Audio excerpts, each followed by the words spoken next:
Shalom, perkenalkan nama saya Dedi Petrus C, NIM 1.01.2022.014.9, kelas E, Prodi Pak. Di sini saya membuat video ini untuk menyelesaikan tugas ujian akhir semester mata kuliah homiletika dengan cara mengkaji atau menampilkan khotbah yang benar dalam mengembangkan keterampilan diri sebagai seorang pendidikan iman Kristen. Jadi baik, Salam Bapak Ibu, saudara-saudari yang terkasih dalam Tuhan kita Yesus Kristus. Salam sejahtera bagi kita semua. Di sini saya mengambil ayat firman Tuhan pada kitab pertama Tesalonika 5 ayat yang ke-18 dengan perikop nasihat-nasihat. Ayat yang ke-18 mengucapkan syukur dalam segala hal, sebab itu ialah yang dikehendaki Allah di dalam Kristus Yesus bagi kamu. Jadi baik Bapak Ibu saudara-saudara yang saya kasihi buat Tuhan kita Yesus Kristus, bersyukur bukanlah sekedar mengucapkan kata terima kasih. Bersyukur adalah sebuah sikap hati yang tulus, yang mengakui dan menghargai segala kebaikan Tuhan dalam hidup kita. Bersyukur sebuah pilihan, sebuah keputusan untuk melihat segala sesuatu dari perspektif positif.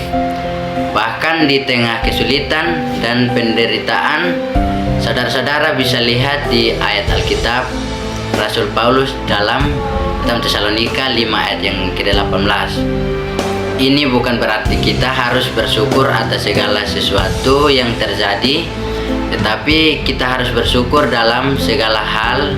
Artinya bahkan di tengah kesulitan kita tetap dapat menemukan alasan untuk bersyukur.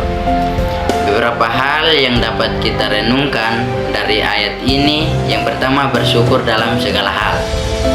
Kata segala hal menunjukkan bahwa syukur bukan hanya ditunjukkan untuk hal-hal yang menyenangkan, tetapi juga untuk hal-hal yang sulit, bahkan yang menyakitkan.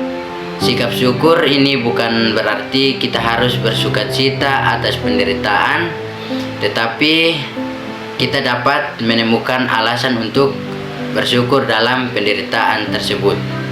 Misalnya, dalam situasi sakit, kita dapat bersyukur karena masih diberi kesempatan untuk merasakan kasih sayang keluarga dan teman-teman. Atau dalam situasi kehilangan pekerjaan, kita dapat bersyukur karena masih diberi kesehatan dan kesempatan untuk mencari pekerjaan baru. Yang kedua, kehendak Allah. Ayat ini menegaskan bahwa bersyukur adalah kehendak Allah bagi kita. Dengan bersyukur, kita menunjukkan ketaatan kita kepadanya dan mengungkapkan penghargaan kita atas kasih-Nya. Sikap bersyukur juga merupakan bukti iman kita kepadanya, karena kita percaya bahwa Ia bekerja dalam segala sesuatu untuk kebaikan mereka yang mengasihi-Nya. Yang ketiga, dalam Kristus Yesus, syukur kita ditunjukkan kepada Allah di dalam Kristus Yesus. Ini menunjukkan bahwa sumber syukur kita adalah kasih karunia Allah yang telah diwujudkan dalam diri Yesus, yang ditujukan ke dalam diri Yesus Kristus. Melalui kematian dan kebangkitannya, kita telah ditebus dari dosa dan mendapatkan kehidupan baru. Oleh karena itu, kita memiliki alasan yang kuat untuk bersyukur kepada Tuhan. Segala hal, manfaat bersyukur membawa banyak manfaat bagi kita, seperti damai sejahtera. Sikap syukur membantu kita untuk melihat segala sesuatu dari perspektif atau positif, sehingga kita dapat merasakan damai sejahtera di tengah kesulitan. Sukacita bersyukur membuat kita lebih fokus pada hal-hal baik dalam hidup kita, sehingga kita dapat merasakan sukacita yang sejati. Harapan bersyukur membangun keyakinan kita bahwa Allah bekerja dalam segala sesuatu untuk kebaikannya kita, sehingga kita dapat memiliki harapan di masa depan. Yang kelima, cara mempraktikkan sikap bersyukur. kita dapat mempraktikkan sikap bersyukur dalam berbagai cara seperti berdoa dan berterima kasih kepada Tuhan. Luangkan waktu untuk merenungkan kebaikan Tuhan dalam hidup kita dan ucapkan terima kasih kepadanya. Menuliskan hal-hal yang kita syukuri, membuat jurnal syukur dapat membantu kita untuk lebih fokus pada hal-hal baik dalam hidup kita. Bagaimana cara kita mempraktikkan sikap bersyukur? Kita dapat memulainya dengan hal-hal kecil. Ucapan terima kasih kepada orang-orang di sekitar kita. Luangkan waktu untuk merenungkan kebaikan Tuhan dalam hidup kita. Tuliskan hal-hal yang kita syukuri dalam sebuah jurnal. Berdoa dan berterima kasih kepada atas segala anugerah Tuhan. Saudara-saudara, bersyukur bukanlah sebuah beban, melainkan sebuah kunci sebagai kebahagiaan yang tak ternilai. Ketika kita bersyukur, hati kita dipenuhi dengan damai, sejahtera, sukacita, dan harapan.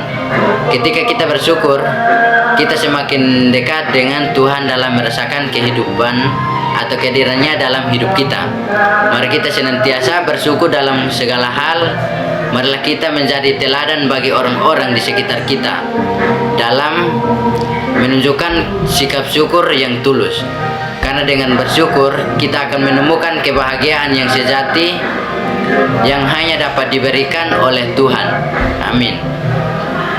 Untuk kesimpulan pada ayat Alkitab pertama Tesalonika 5 ayat 18 merupakan ajakan bagi kita untuk hidup dalam sikap bersyukur yang konsisten.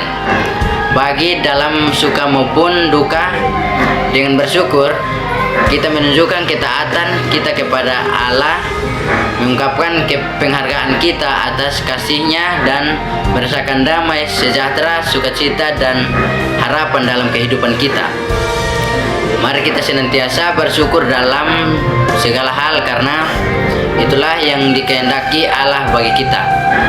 Terima kasih. Shalom.